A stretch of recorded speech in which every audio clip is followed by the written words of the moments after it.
बेटी रोटी का संबंध तो ऐतिहासिक संबंध, इसे तो हम मिटा ही नहीं सकते हैं। हमने बार बार कहा है कि भारत सिर्फ मित्र नहीं है, ये हमारे रिलेटिव्स, यहाँ के समधियारी भी हमारे हैं। हमारे यहाँ सीता और राम की संबंध भी यहाँ है। नेपाल सरकार के भौमिक पूर्वाधार और यातायात मंत्री रेणु कुमारी ने जनकपुर और सीमावर्ती रेलवे स्टेशन इनरवा का सड़क मार्ग से औचक निरीक्षण किया। इस मौके पर पत्रकारों से पूछे गए सवाल के जवाब में मंत्री रेणु कुमारी यादव ने कहा कि भारत नेपाल दोनों देशों के बीच वर्षों से बेटी रोटी का संबंध बना हुआ है।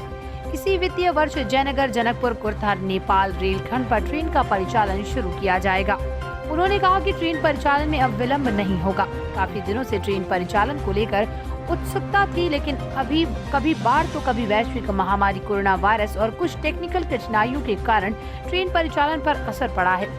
वो तुरंत ही आ जाएंगे। मतलब बेटी रोटी के संबंध में मजबूती आएगी जल्दी। बेटी रोटी का संबंध तो ऐतिहासिक संबंध, इसे तो हम मिटा ही नहीं सकते हैं।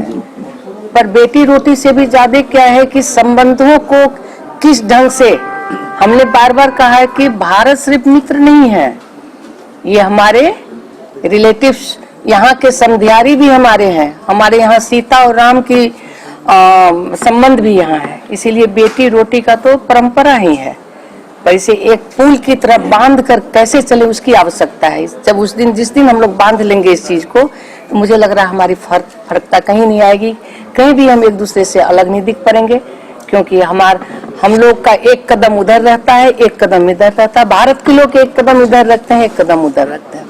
तो इसमें मजबूती से भी नहीं, मजबूती तो एक होता है कि कभी मजबूत कर दे, टूटे नहीं। ये तो टूटने वाला संबंध ही नहीं है, इसलिए मजबूती नहीं, ये संबंध ऐतिहासिक है और आगे बढ़ते रहेगा। ट्रेन इस साल चल जाएगी? बिल्कुल।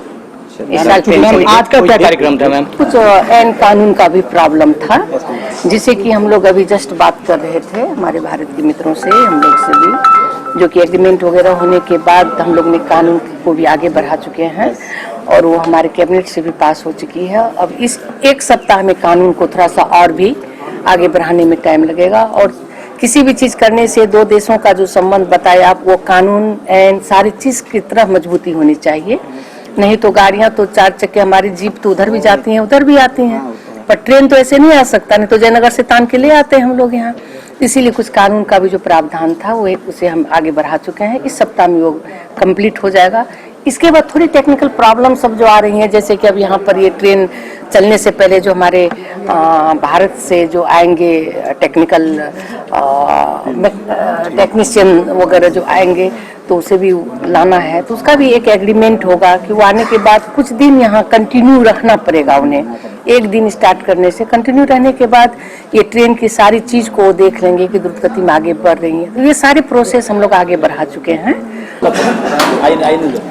ऐसा है कि अब कभी कभी ट्रेन काफी दिनों से हम लोग का ये चलाने की इच्छा होते हुए भी कुछ टेक्निकल प्रॉब्लम, कभी देश की हमारी स्थिति, कभी कोरोना, ये सब को फेस करते हुए थोड़ा विलम्ब हुआ। लेकिन हम लोग अभी जो जिस दिन से हस्तांतरण हुआ है रेलवे का, ये उस दिन से हम लोग इधर भी, हमारे नेपाल में भी काफ़ी उत्सुकता के साथ हमारी नेपाल सरकार और हम लोग खुद लगे हुए हैं। और भारत सरकार का भी जो इच्छा है और उनकी जो सहयोग है, तो मुझे लग रहा है कि अब विलम्ब नहीं होगी, ये आगे बढ़ेगा। कभी कभी कुछ प्रॉब्लमें आती हैं, कभी चुनाव हो जाना, कभी प्रकृति का देन हो जाना, इसके कारण से भी हम लोग थोड़ा सा।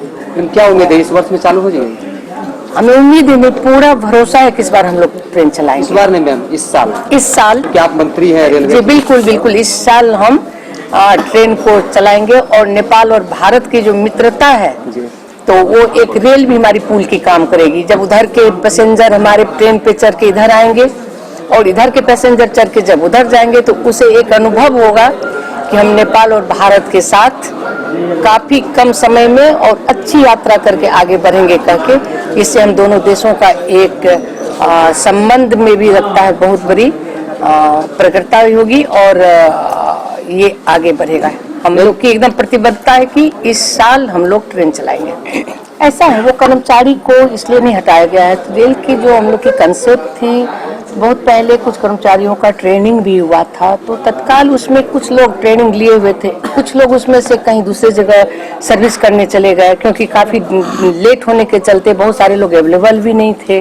तो हम लोग ने उसे अभी तत्काल हटा के फिर उसमें जो कैपेबल लोग हैं और जो लोग कुछ बाहर से भी हम लोग रखेंगे, अब इसका कहाँ पर किस कर्मचारियों का उद्देश्य है कि कहाँ पर कोई सेटल होंगे, उनको फिर से एक बार मुझे लग रहा है कि ट्रेनिंग देने की आवश्यकता है, जो कि हमारी भारत सरकार से भी यहाँ एम्बेसी